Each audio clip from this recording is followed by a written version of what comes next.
윤석열 대통령 탄핵이 60대와 70대 어르신들께 미칠 경제적 영향에 대해 길게 이야기를 나눠보려 합니다. 이미 여러 곳에서 심도 깊은 의견이 오가고 있고, 그중에는 국민연금과 건강보험, 세금, 부동산, 금융시장 등 다양한 분야에서 고령층이 어떤 영향을 받게 될지가 가장 큰 화두가 되고 있습니다. 먼저 사회보장제도 중에서도 가장 체감도가 큰 연금 문제를 짚어보겠습니다. 많은 분들이 노후를 준비할 때 국민연금에 기대는 부분이 상당하십니다. 그런데 이미 예전부터 연금 재정이 빠르게 고갈될 수 있다는 우려가 꾸준히 제기되고 있었고, 그래서 보험료율 인상이나 여러 개혁안이 논의되어 왔습니다. 윤석열 정부에서는 국민연금 보험료율을 현재 9%에서 13% 정도로 단계적으로 올리는 안도 생각해 봤다고 알려졌지만, 국회에서 논의가 제대로 이루어지지 못한 채 올해 지연되었다고 합니다. 문제는 탄핵으로 인해서 국정 공백이 커진다면 이런 연금 개혁 논의가 더욱 늦어질 수 있다는 거죠. 그러면 연금 재정이 조금이라도 빨리 안정되어야 하는 상황이 더 늦어져서 결국 부담이 미래 세대나 지금의 수급자에게 돌아갈 수 있습니다. 연금은 단순히 다음 세대를 위한 제도인 동시에 현재 어르신 세대에게도 안정적으로 지급되어야 하는 것이니만큼 국정 혼란이 길어지면 어르신들께도 안 좋은 영향이 있을 수 있겠습니다. 그러나 반대로 기초연금 인상 같은 건 오히려 여야가 모두 공약으로 내세웠던 사안이니 탄핵 정국이 마무리되고 정치가 재편되면 신속하게 추진될 거라는 전망도 있습니다. 특히 소득 하위 70% 노인에게 월 40만 원 정도로 기초연금을 높이자는 이야기는 이미 한 차례 공론화된 적도 있었고, 어떤 정권이든 고령층 지지가 중요하기 때문에 이 사안은 다소 빨리 진행될 수도 있다는 분석이 나오고 있습니다. 물론 구체적인 대상 범위나 예산 규모에 따라 차이는 있겠지만 적어도 저소득층 어르신들께는 반가운 소식이 될 가능성이 큽니다. 건강보험이나 의료 정책도 중요한 부분입니다.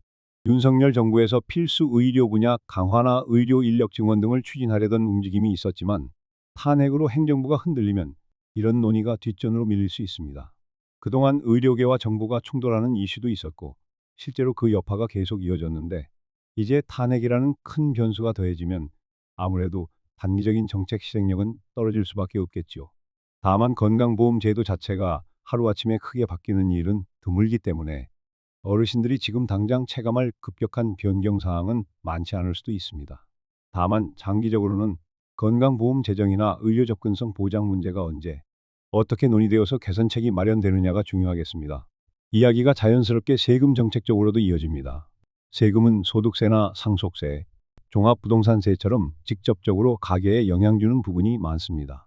윤석열 정부에서 이른바 부자 감세라고 불리는 세제 완화를 추진했었다는 사실은 많은 분들이 알고 계실 텐데요. 만약 탄핵으로 인해 정권 교체가 일어나거나 정책 기조가 바뀐다면 그동안 추진하려던 감세안이 무산되거나 정반대로 증세 방향으로 가닥을 잡을 수 있다는 예상이 나오고 있습니다. 특히 상속세나 증여세 세율 인하 같은 민감한 이슈가 이미 한 차례 부결된 바가 있고, 탄핵 이후 새 정권이 들어선다면 오히려 상속세 체계를 지금처럼 유지하거나 심지어 더 강화할 수도 있지 않을까 하는 의견도 있습니다. 그렇다면 자산이 많지 않은 일반적인 60대나 70대 어르신들은 상대적으로 큰 변동이 없을 수 있고, 부동산을 여럿 보유했거나 재산이 상당한 분들께는 예전처럼 감세 혜택을 기대하기 어려워지는 환경이 될 수 있겠습니다. 물론 아직 확정된 건 전혀 없지만 정치권 흐름상 복지 확대를 위한 재원을 확보해야 한다는 요구가 강해진다면 고소득자나 부동산 보유자에게 세금 부담을 늘리는 조치가 뒤따를 거라는 예상입니다. 그러면 부동산 이야기도 해봐야겠지요. 이미 한국에서는 부동산 시세가 어르신들의 노후 생활에 지대한 영향을 끼치는 영역입니다. 자산으로 가장 많이 보유하고 계신 것이 주택이기도 하고요. 윤석열 정부는 주택 공급 확대, 재건축 규제 완화 같은 정책을 잇따라 발표해 왔는데, 탄핵 후 정권의 향방이 바뀌면 이 기조가 어떻게 이어질지 미지수입니다. 그러나 주택 공급 자체는 어느 정권이든 중요하게 다루는 이슈이므로 완전히 중단되기보다는 다소 방식이나 속도가 달라질 수 있다는 분석이 많습니다. 예를 들어 일산, 분당 같은 구도시 지역 재건축 사업이나 3기 신도시 개발은 이미 상당히 진척이 이루어졌고, 정부가 달라져도 기본 방향 자체를 뒤집기는 쉽지 않을 것입니다. 그렇지만 정책 디테일은 많이 달라질 수 있습니다. 재건축 초과 이익 환수나 공공임대 물량 확대 같은 요소가 강화될 수도 있고, 대출 규제나 다주택자에 대한 세금이 다시 높아지는 방향이 잡힐 수도 있겠지요. 그러면 어르신 중에서도 다주택을 보유한 분들은 추가 부담을 느낄 수 있습니다. 반면에 무주택이거나 한 채만 보유한 분들은 되려 부동산 투기 억제가 이루어져서 집값이 안정되는 쪽이 본인 삶에 도움이 될 수도 있다고 보고 계십니다. 이런 점 때문에 어르신들 사이에서도 탄핵 정국 이후의 부동산 정책 변화에 대한 의견이 상당히 갈립니다. 탄핵이란 건 정치적으로 큰 이벤트이기 때문에 주식시장, 채권시장, 환율시장이 민감하게 반응합니다. 특정 시점에는 정치적 불확실성이 커지면 주식시장의 악재로 작용하기도 하고 또 때론 탄핵이 인용되면서 더 이상 질질 끌 일이 없어졌다는 긍정 신호로 받아들여져 주가가 급등하는 경우도 있습니다. 실제로 과거에도 정치 이벤트 직후 증시가 크게 출렁였다가 다시 안정을 찾는 패턴을 여러 번 봐왔습니다. 금리도 중요한 요소입니다. 일반적으로 국가 신용도가 떨어진다거나 정치 혼란이 심해지면 금리가 오르기도 하고 반대로 정치적으로 어느 정도 확실성이 생겨서 투자 심리가 풀리면 오히려 금리가 내려갈 수도 있습니다. 어르신 입장에서 금리는 예적금 이자로 연결되기도 하지만 한편으로 물가나 환율과도 함께 돌아가니 꼭 단순히 금리 인상이 좋은지 나쁜지 따지기 전에 전체 경제 흐름을 보시는 게 필요하겠습니다. 특히 환율 문제가 어르신 경제에도 영향을 끼치는 부분이 많습니다. 환율이 급등하면 수입 물가가 뛰어서 라면이나 빵, 커피 같은 생활 필수품 가격이 오르기 쉽고 그러면 한정된 연금으로 생활하시는 분들에게는 큰 부담이 됩니다. 그런데 탄핵 인용처럼 정치 불확실성이 줄어드는 일이 생기면 원화 가치가 단번에 강세로 돌아서 물가 압박이 조금 줄어들 가능성도 있습니다. 그만큼 이런 정치 이벤트가 경제에 미치는 영향은 굉장히 다층적이고 한두 가지의 단순 논리로 이해하기 어렵다는 걸 다시 한번 느끼게 됩니다. 그런데 이제 탄핵 인용이 확정되고 정치가 빠르게 재편된다면 혹은 새 정부가 들어서서 재정 정책을 확장적으로 펼친다면 소비를 진작하는 방향으로 가계 지원이 늘어날 가능성도 있습니다. 예컨대 재난지원금 같은 정책이 다시 한번 논의된다거나 기초연금 인상 등으로 소득이 약간 늘어난다면 그동안 미뤄온 지출을 조금씩 다시 시작할 여력이 생길 수 있죠. 물론 불확실성이 완전히 해소된 건 아니고 조기 대선과 그 이후의 전국 흐름 등 남은 변수들이 많기에 소비가 당장에 폭발적으로 확대되진 않을 거라는 신중론도 있습니다. 하지만 어찌됐든 탄핵 정국이 종결된 이후에는 이전보다는 경제 심리가 조금 풀릴 가능성이 높다는 의견이 많습니다. 그러나 여전히 세계 경제나 국내 정책 환경이 변덕스러울 수 있음을 고려해야 합니다. 어떤 새로운 정부가 들어서냐에 따라 경기 부양책이 크게 달라질 것이고 시장에서도 그에 맞춰 기대감이 커질 수도 있고 반대로 걱정이 늘어날 수도 있습니다. 고령층 분들은 지금까지 모아온 재산을 안정적으로 운용해야 하는 입장이시니 이런 큰 흐름에서 내가 어디에 있는지를 늘 돌아봐야 하겠지요. 내가 내 집에 계속 거주하면서 연금을 타고 사는 상황이라면 부동산 가격의 일시적 하락에 일희일비하지 않아도 되는지 혹은 내가 주식에 꽤 많이 투자했는데 혹시 예상치 못한 변동성이 생기면 어떻게 대응해야 할지 같은 세부 전략들이 필요합니다. 제로 인용되고 대통령이 파면되는 상황이 벌어지면 곧바로 조기 대선 국면이 펼쳐지고 그 과정에서 정책 공백이 생길 수 있지만 또 다른 방향의 새 정책들이 빠르게 제시되기도 합니다. 결국 가장 중요한 건 새 정권에서 노인 복지나 연금, 건강보험 문제를 어떻게 우선순위에 두는지 그리고 세금이나 부동산 규제를 어떠한 방식으로 조정하는지일 것입니다. 그 과정에서 과거 정권이 추진하던 개혁안들이 갑작스레 뒤집힐 수도 있고 반대로 꾸준히 공감대가 있던 이슈들은 더 속도가 날 수도 있습니다.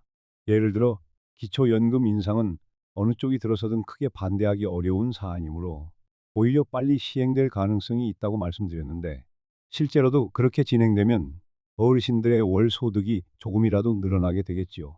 그럼 바로 피부로 느껴지는 혜택이 있을 것이고 소비도 조금 늘어날 수 있고 전반적으로는 어르신들께 긍정적인 효과를 줄 수도 있습니다. 반면 상속세나 증여세 인하는 정치적으로 민감하고 재정을 많이 소모하는 사안이라 새 정권이라면 오히려 더 보수적 입장을 취할 거란 예상이 많습니다.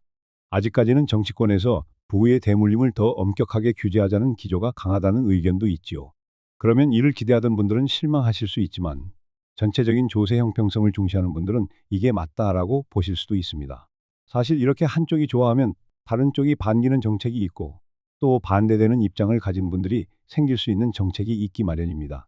그래서 오늘 저는 이런 정책 변화가 우리 60대, 70대 어르신들께 어떤 긍정과 부정을 동시에 가져올지를 균형 잡히게 전해드리려 하고 있습니다. 무엇보다 중요한 건 정권 교체나 정책 방향 전환이 이미 우리 생활과 밀접히 연결되어 있다는 사실이겠지요. 그렇다면 이러한 흐름 속에서 우리 어르신들은 무엇을 준비해야 할까요? 일단 첫째로 내가 이용하거나 수급하고 있는 제도는 계속 유지가 되는지, 혹은 보장 수준이 늘어날 가능성이 있는지를 확인해 보시는 게 좋습니다. 예를 들어 내가 기초연금을 이미 받고 있다면 만약 인상안이 통과될 경우 얼마가 더 늘어나고 언제부터 적용될 것인지에 관심을 가져야 하지요. 또 국민연금 개혁이 어떻게 이루어지느냐에 따라 미래 수급액이 달라질 수 있으니 정부 발표나 국회 논의 상황을 수시로 챙겨보셔야 합니다. 둘째, 세금 제도의 변화가 내 가정에 얼마나 큰 영향을 주는지도 살펴보셔야 합니다. 특히 상속세나 증여세와 관련해서 미리 준비해둘 부분이 있는지, 또는 부동산 여러 채를 갖고 있는 경우 다주택 규제가 다시 강화되면 집을 정리해야 할지 고민해야 합니다. 정책이 바뀌면 그 시점을 놓치지 않고 미리 행동을 취하는 게 중요할 수 있습니다. 셋째, 자산 구성 측면에서 주식 비중이 높은 분들은 당분간 시장 변동성이 커질 수 있으니 상대적으로 안정적인 종목이나 현금성 자산을 늘려두는 전략을 고려해 볼 수 있겠습니다.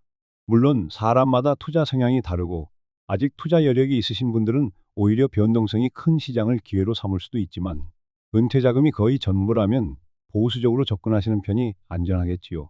환율이 불안정할 때 해외 주식 투자에 노출된 경우에도 대비책이 필요합니다. 넷째, 건강보험이나 의료 서비스 개혁의 흐름도 계속 주시해야 합니다. 당장 병원비가 어떻게 달라지는지, 지역 가입자 보험료는 어떻게 바뀌는지 등에 대한 소식을 조금만 늦게 접해도 가정 경제에 혼선이 생길 수 있으니 정부나 보험공단 측에서 발표하는 내용이나 지역구청에서 안내하는 홍보물도 꼼꼼히 확인해 두시면 좋겠습니다. 이렇듯 할 이야기가 참 많습니다. 아무래도 어르신들에게 직접적으로 영향을 미치는 문제이다 보니 쉽게 넘어갈 수 있는 주제가 하나도 없네요. 그래서 오늘 저 건정맨이 이 긴 시간 동안 최대한 자세히 말씀드리고 있는 것입니다. 사실 이 모든 상황이 또 얼마 안 가 달라질 수도 있고, 새로운 뉴스가 터지면 추가로 업데이트해야 하는 정보들이 계속 나오겠지요.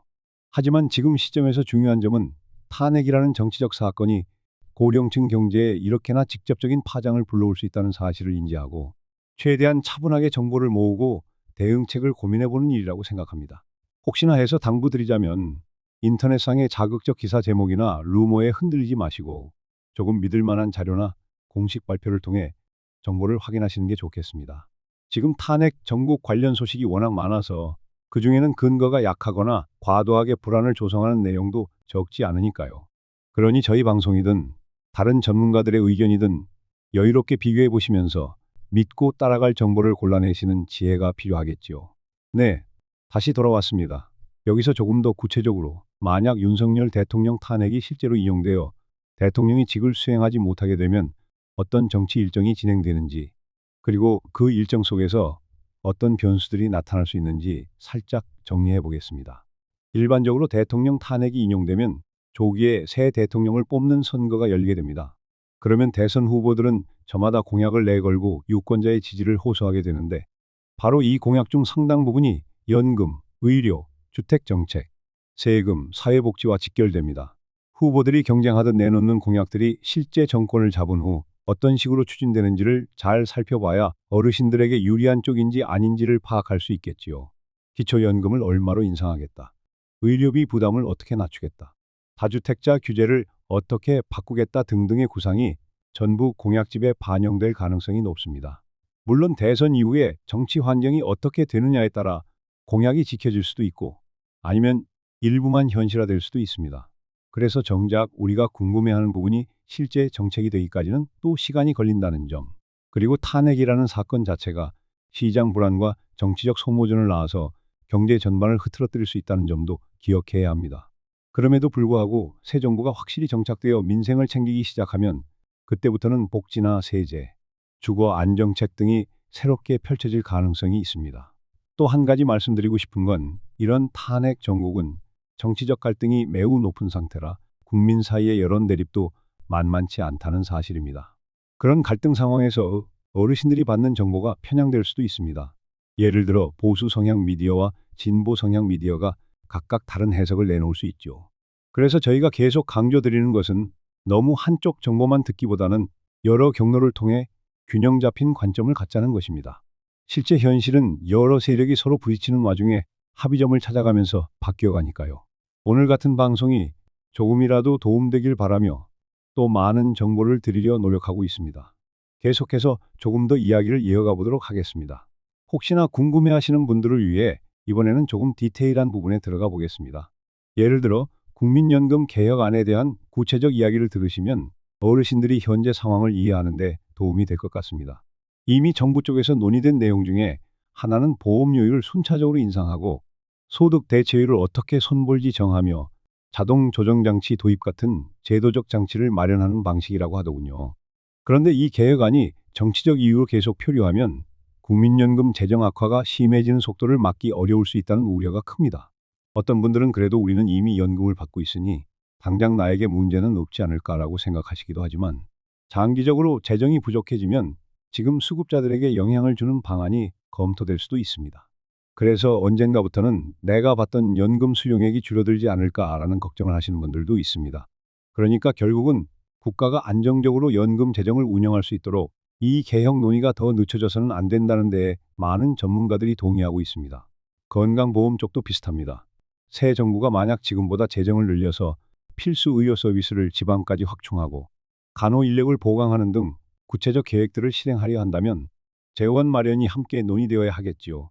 어떤 방식으로든 건강보험료율을 조금 올리거나 국고 지원을 더 확대하거나 여러 시나리오가 있을 텐데 이런 조정 방안이 정치적 혼란 속에서 어영부영 미뤄지는 건 결국 의료 공백으로 이어질 수도 있습니다. 특히 지방이나 의료 취약 지역에 사시는 어르신들에게는 더 심각하게 다가올 수 있겠습니다. 자, 잠깐 호흡을 고르고 또 노래를 듣고 가겠습니다. 음성으로만 이야기 나누다 보면 지루함을 느끼실 수도 있으니까요. 여유롭게 한 곡 들으시고 다시 오시지요. 다시 돌아왔습니다. 이제 마무리를 향해 가면서 지금까지의 이야기를 간단히 정리해 보겠습니다. 윤석열 대통령의 탄핵이 60대와 70대에게 미칠 영향은 크게 사회보장제도, 세금 정책, 부동산 시장, 금융시장, 그리고 소비심리 측면에서 여러 결과를 낳을 수 있다고 말씀드렸습니다. 첫째, 사회보장제도에서는 국민연금 개혁 논의가 지연되는 동시에 기초연금 인상 같은 사안은 신속히 추진될 가능성이 있다고 보았습니다. 둘째, 세금 정책 측면에서는 부자 감세가 무산되거나 거꾸로 부유층 증세로 갈 가능성이 높아 다주택자나 자산가 어르신들에게는 세부담이 늘 수 있고 일반 어르신들은 상대적으로 큰 변화가 없을 수도 있다는 전망이 있습니다. 셋째, 부동산 시장은 당분간 관망세가 이어지다 새 정부 정책에 따라 공급 확대 기조가 유지되는지 아니면 규제가 다시 강화되는지에 따라 가격이 움직일 것이며 이는 보유 자산의 가치에 큰 영향을 줄 수 있습니다. 넷째, 금융시장에서는 정치적 불확실성이 일부 해소됨에 따라 초반에는 주가가 반등할 수도 있지만 변동성은 여전하니 어르신들은 보수적 전략을 유지하는 게 좋겠다는 조언이 나옵니다. 다섯째, 소비 심리는 탄핵 정국이 길어지면서 많이 위축됐었지만 이제 마무리 국면이라면 조금씩 살아날 수도 있겠으나 조기 대선 등의 변수로 완전히 낙관하기는 이르다는 의견도 있습니다. 실제로 댓글들을 보면서 느낀 건 제도 변화가 내 삶에 미치는 파급력이 이렇게 큰 줄 몰랐다. 이제부터라도 주의 깊게 지켜봐야겠다라는 반응이 많았다는 것입니다. 또 기초연금이라도 오르면 생활이 좀 나아질 것 같다는 분도 계셨고 상속세 인하가 무산되면 어쩌나 걱정하는 분도 계셨습니다. 그러니 각자 처해 있는 형편에 따라 달리 느끼는 점이 분명히 있을 것입니다. 오늘 이야기가 그 다양한 시각과 상황을 이해하는 데 조금이나마 도움되길 바랄 뿐입니다.